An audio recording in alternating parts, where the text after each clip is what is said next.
read the story, I fell in love with it, and I thought it was a beautiful project to do. And when I'm asked to do comics, I usually say yes, because it's not something that is regularly asked of us as freelancers. I think the main difficulty was that the text is already extremely full of images, so it's very visual. When I was reading it, I almost saw the story, and that's also what makes Heinrich Boell such an amazing author, is that it's full of imagination. And I felt like there was nothing, at first I felt like there was nothing I could add to this text, because it's already so perfect and so visual. And I was afraid that the images were going to repeat what is already said in the text, especially that I was asked to maintain the exact text in each panel. And the challenge in comic is to always have a different layer of understanding between the text and the image.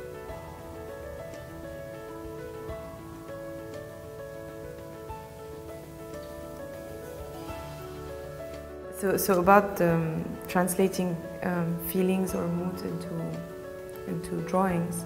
For example, here the woman is talking to him, and she's very insensitive to his distress. She's completely unattained by his pain, so I tried isolating her sometimes. She doesn't even have a body. In the story there's a lot of play between time frames. So this is the past and this is the present. Another good example is how he describes Elsa Baskoleit as being a perfect woman.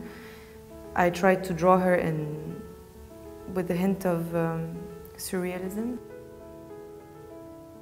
She's a bit more yellow, she has very bright colors. And this was to try to show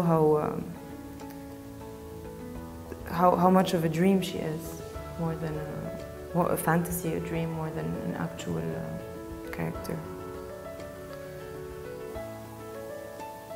I think what I liked most was his tone and the irony he has in describing situations in a very subtle way.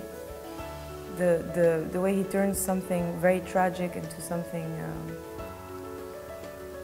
somehow comic, but in a very ironic way.